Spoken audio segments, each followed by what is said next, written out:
Alright, welcome back. This is another Disney Mirrorverse video. I'm Scullier, and today we're going to be talking about the current Disney Mirrorverse tier list, and I'm going to be going through my thoughts on, why certain characters are ranked correctly or incorrectly.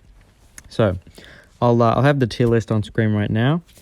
There are 5 tiers at the moment. Up the top is Mirror Kings, second from that is God. The middle of the road is Superb, and then Average, and then the last tier is Dust. So this tier list was made by the members of the Emperor's New Crew Alliance. I'm part of that alliance. It's really good, one of the top at the moment, and yeah, they're all really skilled players. So let's start right at the bottom in Dust tier. We have Oogie Boogie. So I have my Oogie Boogie at 4 stars. I have almost all the characters at 4 stars. I'm leveling him up at the moment. He's really mediocre. You can see that his focus and his attack really low, and he is designed to be a tank, but he's not very tanky. So let's just have a look here. Every 4 hits received, Oogie sends bugs to chase the opponent. Each bug inflicts the attacking enemy with a minus 10% attack debuff that lasts until Oogie Boogie is defeated. So he can get up to a maximum of minus 40% attack on the opponent for every 4 hits received. Generally, you don't want to receive hits, even if you're the tank. And, as a tank, if you're not playing him, that's not too bad. But he has to take 16 hits for this to trigger, which is quite a few. If the enemy has 4 attack debuffs stacked, the next attack debuff only lasts 6 seconds. Yeah, all the other ones are permanent. But the ones that build on top of that only last 6 seconds, which isn't enough for them to really have any effect. His special attack, Wheel of Misfortune, deals 600% damage and knocks back the current target. His bugs are activated once, targeting all enemies. If the enemy target has 4 attack debuffs, the next attack debuff applied lasts 6 seconds. Okay, so he hits one target and applies them with his bugs, which are the attack debuffs. His attack is really mediocre. Like he's got some alright tanking viability, but he's just really lame in comparison to some of the other tanks. So yeah, I definitely agree that he should be in the bottom tier. Next, the average tier, we have Scar. So Scar is pretty cool. He's got pretty middle-of-the-road stats all around. So his core ability, Bloodthirsty. On a critical hit, Scar inflicts a wound, dealing 10% damage each second for 10 seconds. Max stack 5. So that's pretty good. You can get that to proc a bit more with talents as well. His special ability, Long Live the King. He deals 200% damage to the current target and inflicts a wound that does the same thing as his core ability. He also inflicts heal block as long as the target has a wound. So I think that this only applies if they have the wound from his core ability active, but that's still pretty neat. The problem with Scar is that he's just outshined by some higher damage characters, and he only really has single target damage. I don't know too much about the talents of many of the characters in the game. Scar's special ability, 50% chance to grant an attack. Yeah, that's pretty lame. So Scar, I do agree he should be in the average tier. Alright, next character on our list in the Superb tier, we have Sully. So Sully was the first tank when the game was first created that everyone got, and he's the first tank you get again now. Well, I think you get to pick between the 3 which one you get, but Sully, he's an alright starter tank, but he's very lacking in some later game stuff and also just in general utility. So let's have a look at his core. Sully gains 20% of defense as armor at the start of each combat in an encounter. So that means that every round he'll get 20% of his defense as armor. And, his defense is almost equivalent to his health. So that's basically 20% armor, which is pretty decent.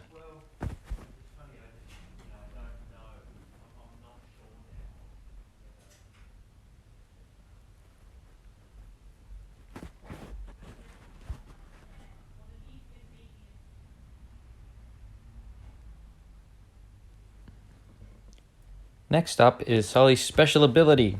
Sully Slam. Sully deals 600% damage and knocks back all enemies around him. Sully has a 30% chance to stun all enemies hit for 3 seconds.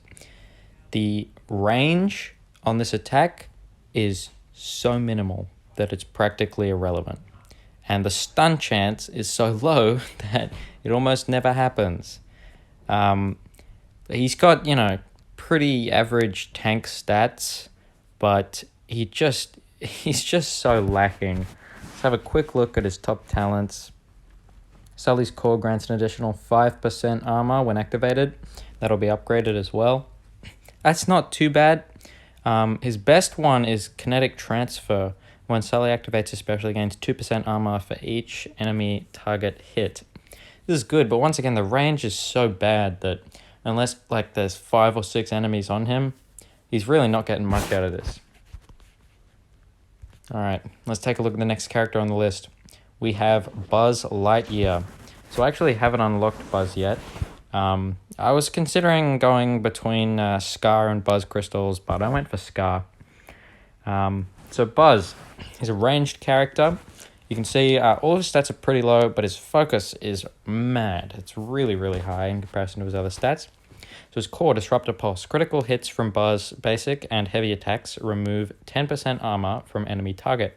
After a dash, Buzz gains a 50% focus buff for 2 seconds.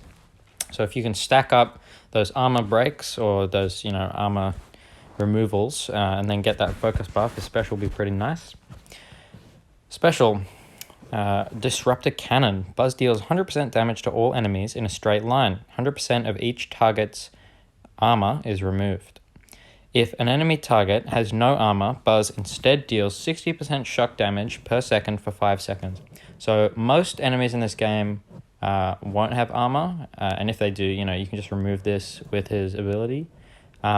This deals some pretty nice damage if you've got quite a few enemies lined up, but Buzz is very, very weak. You can see his focus is very high, but his health and armor are all pretty low. And this is like a 1-star Buzz we're looking at right here, but he's pretty mediocre in terms of the survivability. His damage does seem alright though, once you can build him up. Alright, working our way up into the God tier. We start with a ranged character, Maleficent, who I have in my top row right now. So, Maleficent's core ability, Cruel Curses. Basic critical attacks inflict an instant 50% shock and a minus 5% defense debuff until the end of an encounter. So this is pretty handy. Similar to Buzz, it just reduces defense, but it also applies shock. So arguably it's a little bit better. Next, her special ability, Dragon's Rage. Maleficent deals 500% damage to all enemies. If the opponent has a defense debuff, they're inflicted with a burn debuff, dealing 100% damage each second for 5 seconds. So that's insane. And, most of the time, if she's targeting them, she will have this defense debuff on the opponent because of, her landing critical hits. So that's going to deal quite a lot of damage. Certainly a lot more than some of Buzz's abilities. And let's take a quick peek at some of her top talents. So, Electroclasm. Maleficent's burns and shocks are 10% stronger, so that's probably going to be pretty helpful. A lot of hers are very interesting, where they work based on how much health she's lost. So a lot of those high-end talents aren't that great, and she works pretty well when she's just got some of her basic ones to give her bonus focus and attack. But I think that last one could be pretty nifty. Next, Rapunzel. So Rapunzel is everyone's starter character in the game. She's not too bad, actually. Her core ability, when Rapunzel completes a full combo, she gains a 5% attack buff, maximum 4 stacks. After she uses a special ability, these buffs are removed. So, you can get 20% attack and then fire off her special. So special, Rising Sunshot. Rapunzel deals 800% damage and knocks the target back. Once per encounter, if Rapunzel uses her special ability and is below 50% health, she heals 3% per second for 5 seconds. That's 15% heal. Definitely not too bad. Now I can't see the talent, so I'm just going to really quickly level her up to level 5 so that we can have a look at them. Flowers Blessing is her rare talent. Her heal is 1% stronger. So, you know, that's not too bad. Like, that would increase it by, from 15% heal to 20% heal. And, you know, I'd expect that as you upgrade that, it would get even more. So that's pretty solid, actually. Attack buffs from Rapunzel's core ability are 3% stronger. Oh yeah, that's actually pretty nice. That can really ramp up the damage of her special. So I can see why she's rated there. She's not the best melee character, but she's better than Scar. She doesn't inflict any debuffs as well, which is good. Alright, the next character we have to talk about in the God tier is Jack Sparrow. So Jack Sparrow is one of 2 healers in the game alongside Belle, and he's generally considered the lesser of the 2, but let's go over his skills anyway. So his core ability. Jack Sparrow gains a curse charge every 5 seconds as long as he has less than 3. Every time he deals or receives a hit, he has a 5% chance to gain a curse charge, max stack 10. And then his special, Cleansing Tide, removes all debuffs from all allies and heals. And this ability heals 1% for each debuff removed and each curse charge he has. So Jack is very useful in situations where there are a lot of debuffs because his heal comes around faster than Belle's, and it heals a lot more when there's a lot of debuffs. But in most other situations, he's not great.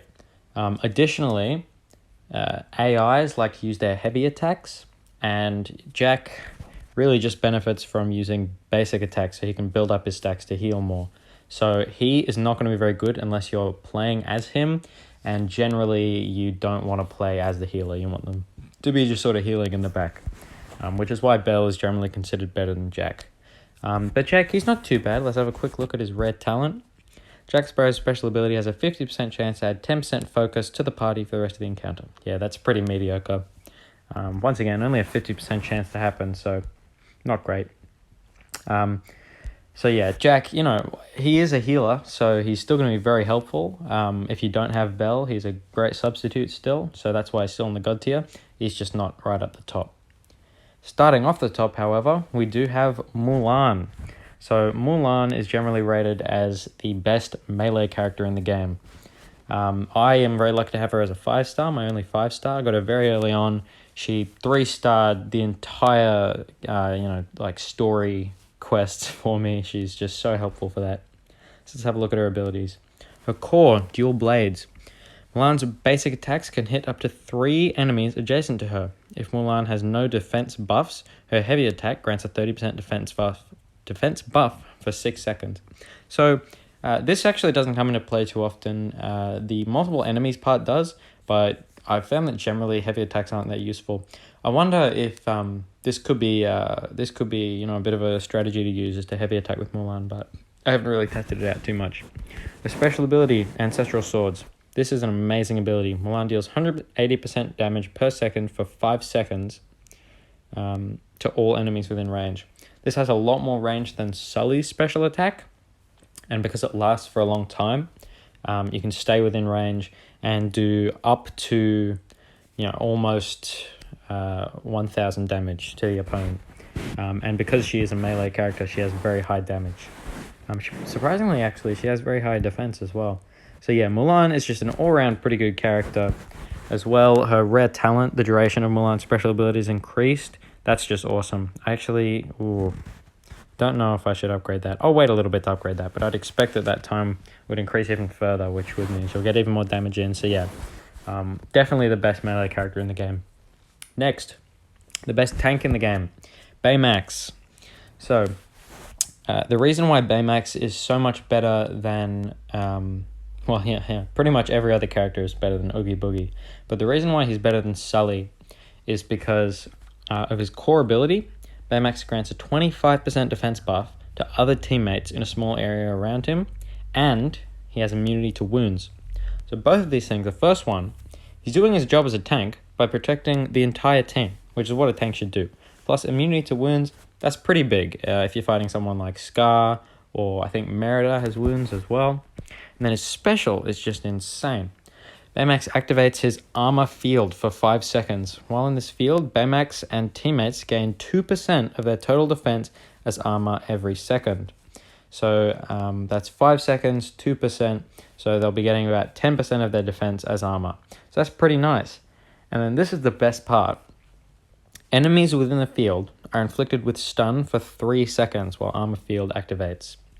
So in comparison to Sully's, which has like a 30% chance to stun, and with a talent sometimes gives him a little bit of armor, this is amazing. It helps keep his entire team with that armor on them, and it stuns all the enemies around him. And this has huge range, much bigger range than Sully's, and even bigger range than Mulan's. So that's super helpful. Let's have a quick look at his red talent. Armor field lasts 0.5 seconds longer. Once again, that's just amazing. Any of these aura effects that last longer, just insane. So Baymax is definitely by far the best tank in the game. And he's pretty much a go-to if you're trying to get your first clear of the Tower of Troubles. All right, next we have the best ranged character in the game, Merida.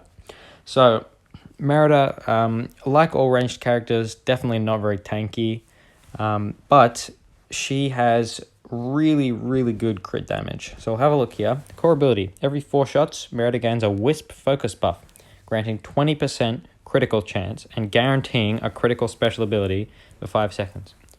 So every 4 hits, she gets guaranteed critical special ability and increased critical chance. That's amazing. That's insane. It's not very easy to stack these. I actually don't think you can stack them, maybe not even to 2, but it's so helpful because a special ability here, Merida deals 300% damage to the current target. If this special ability is critical, all adjacent enemies are also hit. So this is amazing because it's pretty much always critical as long as you're, focusing on using her.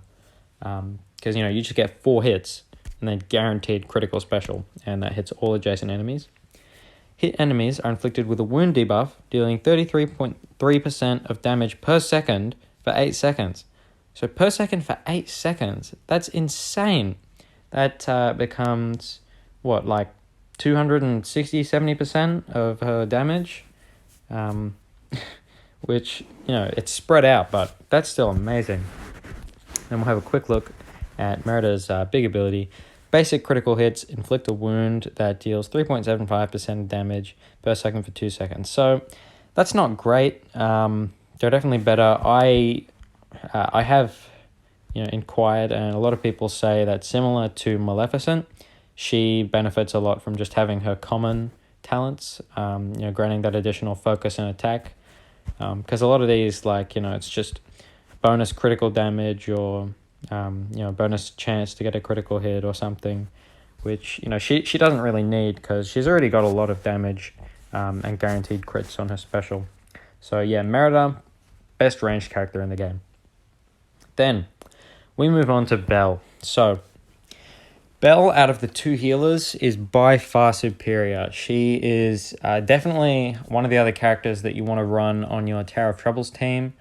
She's pretty much someone you want to run on all your teams, unless you're just trying to blitz through content, in which case you'd probably bring Mulan, Maleficent, and Merida. But Belle, her core ability, at the beginning of each combat, all party members are granted a 10% defense buff for the duration of the encounter. So each combat is each round. So that's pretty nice. By the end, they've got 30% defense, which is good. This actually doesn't synergize very well with Mulan's core ability, but it's good for every other character. Then her special ability. This is the best part. All allies heal 2.5% each second for 4 seconds. If this action is critical, also grants 10% armor to all allies. So you can see that her focus is actually pretty high. It's higher than her health, higher than all of her other stats. So, there's an alright chance that this will be critical.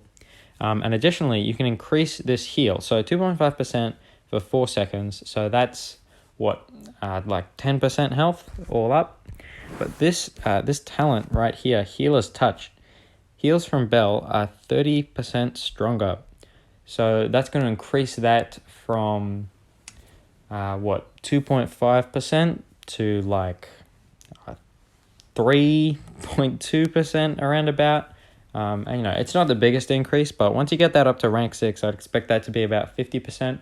So you'll be consistently healing 15%, and unlike Jack, where you really need debuffs to get the best out of him, this is consistent all the time. And Belle, she's got some pretty average stats, but she's definitely a little bit tankier than some of the other ranged units, and better than Jack Sparrow in general. So anyway, that's going to do it for today's video. Hopefully you found this helpful. I will link the tier list in the description of this video. The tier list, obviously it's in early development because the game's only been out for a few days, but this is, it's pretty much some of the top players, their opinions on characters, where they stand in the game, and how valuable they are. I would definitely say that my favorite character at the moment is probably Baymax, and then Mulan. Baymax, he's just so helpful, man. But yeah, I'll have another video coming out tomorrow on how to very easily farm XP motes for your characters in the story mode. So yeah, that's going to do it for today's video. Thanks for watching, guys.